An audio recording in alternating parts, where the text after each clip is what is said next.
Generic greetings and welcome back once again to Prison Architect. Today's beverage is a quite interesting cranberry and raspberry infusion. So welcome back to the game, and in a previous couple of episodes we were finishing off this, which is our gang only and legendary facility with remote access and sniper overlook, and we also tried to escape from it. I do just try because, well, of all of the escape attempts, only a couple were successful. The ones that ended in failure not only ended in failure but also ended in the demise of the person trying to escape because, well, apparently armed guards and snipers have zero chill. This is the extreme testing initiative where we put the prison through its paces by introducing certain events and behaviours and see what happens. Basically, we force the prisoners to escape, to fight, to give them all weapons, etc. And I wasn't originally going to do this because I thought, no, we've seen this before and it's only a small amount of prisoners and whatnot, but this is actually the perfect time to do it because these are all legendary inmates. They all are in a quite unique situation in that they are individually housed in these cells and yards and canteens, etc. So, if nothing else, it will be different from all of the previous extreme testing initiatives. So let's give this one a go. So over to the staff, and we're going to go with an instant riot, and that means that all of the, well, it says 14 prisoners, but we have 15.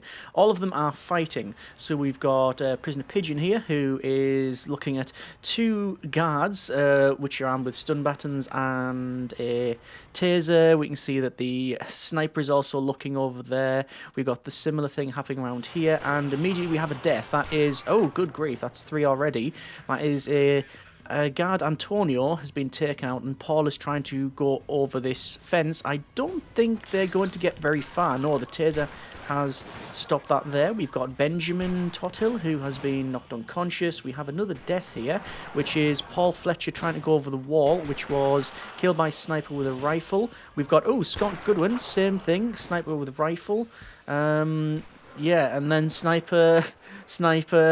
Basically, the snipers are taking literally no prisoners. This guy, Carlos, with a question mark, they are now unconscious, and basically that's it. Okay, that's sort of good to know that if the thing does kick off, for a start, we don't lose as many prisoners as I expected. We've had, it says 7 deaths, but I think only 3 or 4 of those. 1, 2, 1 or 2, 3 or 4 prisoners have been killed. The rest were staff, which is obviously still not good, but the inmates are still in their cells, and the riot has ended. Okay, that's not terrible. Let's see what happens then if they decide to fight. I think the result is going to be pretty much the same. So loading the same save around about the same time. Let's see what happens if they start to fight. As I said, this is not a riot, it is a fight. There is the alerts, and they are apparently just smashing things up. Duncan has somehow managed to get a bat on. We've got prisoner Paul Roach, who is now unconscious. We have an armed guard who is firing through the walls here. No deaths so far, which is good. We can see that we've got a dog handler in here, fighting question mark. Up the top, we've got a lot of things being smashed up. I mean, to be honest, this is just a normal day in our facility, this thing. Just everything's happened at once rather than individual things. Oh, hang on, what's happened here? This is George Renner, who's killed this guard and has then been shot unconscious.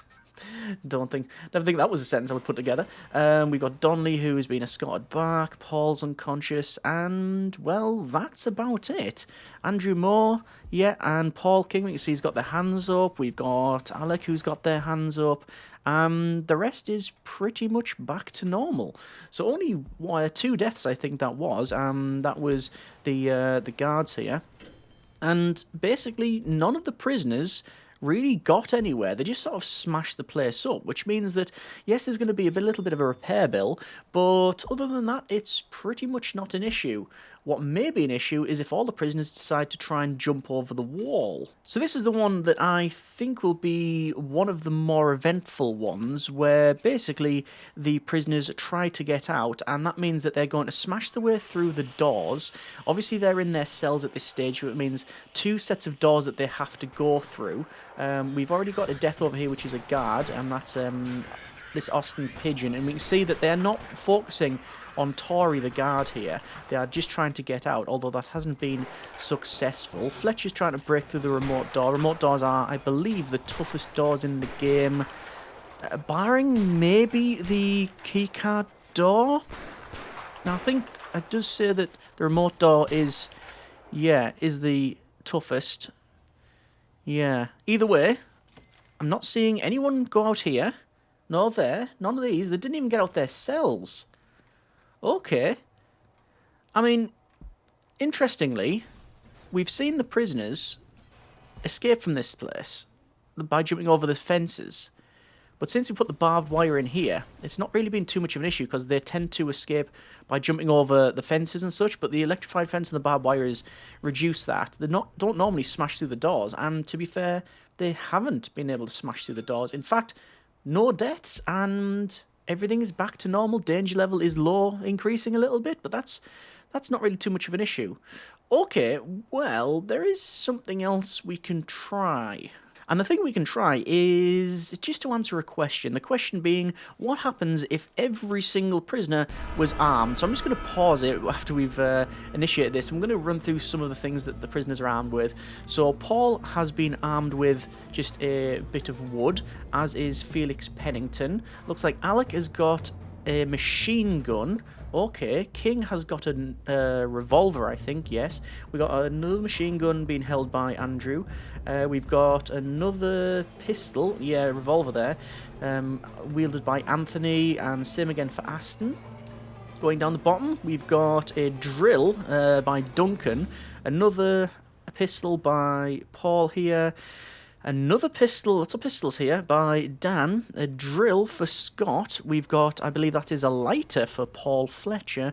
We've got, I think that is, yeah, that's a shotgun for George. That's the one that I'm probably fearing the most. And then a couple of wooden batons. So actually, this isn't that... they could be armed with all sorts, including sniper rifles and assault rifles, etc., but at the moment, they've just been given, actually, not really very good things. And they're also just shooting up the place. It looks like Scott is using the drill to remote access the door, as it were. Paul has not set fire to anything, which is good. We can see that Andrew is firing away at the other armed guard, Reggie. Now, I believe their traits, extremely deadly and extremely strong and all that, that only affects melee attacks, so, well, it obviously didn't really help Andrew here. Let's go down the bottom and see... Oh, looks like Paul has given up, and Scott, with the drill, was the most successful in doing whatever they were attempting to do, because they went through the remote door, and... yeah, okay. Alright, well, what have we learned? We've learned that apparently Anthony is just chilling out with that gun. They've got handcuffs on, so they can't actually do anything. These guys have given up. That person has given up. Pennington, I don't even know if they were doing anything in the first place. We've got Paul, who has managed to grow another set of arms and is... managing to punch the punch bag while also being in handcuffs. Alright, let's try that again to see if any other more serious weapons are given out. So this may yield the same result, but we may also get, like I say, different weapons. So we're quickly going to go through it. We've got drill, we've got pistol, we've got machine gun, pistol, baton, we've got a shotgun, so it is different than the previous one. We've got a wooden baton, we've got a drill, pistol, baton, pistol, lighter, baton, and another drill. So actually more drills than anything else, but still no like assault weapons or anything like that. Either way, it looks like Paul has given up straight away. We have got a death here, and that is Paul, who's drilled one of the guards here. The wooden baton apparently is very deadly, and it's going to be wooden baton versus stun baton, and stun baton is winning that fight every time. If we go up the top here, a lot more deaths on this one, which is curious. This is not going to work out for question mark, is it? Nope, that is the dog handler has been taken out. So Chocolate, the guard dog, has also om-nom-nommed. Alright, unconscious, injured, they've given up with their hands up, but they've been shackled, same there as well. So 6 deaths, so a lot more than previous. They've given up. But basically, what I'm hearing is, for this setup, we're not really in too much of a danger. I mean, obviously we've had a couple of fatalities and there's been escape attempts, but because of the sheer amount of armed guards and sniper overwatch and all of the security procedures that we have in place and all of the like remote access stuff, even if the prisoners are fully armed and really have a desire to escape or fight, it's sort of uneventful, which ironically doesn't make for that more of an interesting video, but does point that this thing is actually sort of successful. However, this is a small amount of prisoners. What if we were to expand north and south? Well, that's what we're going to do, and we're going to get more prisoners, but that's for a future episode. Either way, hope this has been, if nothing else, a bit of a curiosity, and hope you have enjoyed it. As always, comments in the comments. Thanks very much for watching. Take care, and generic partings.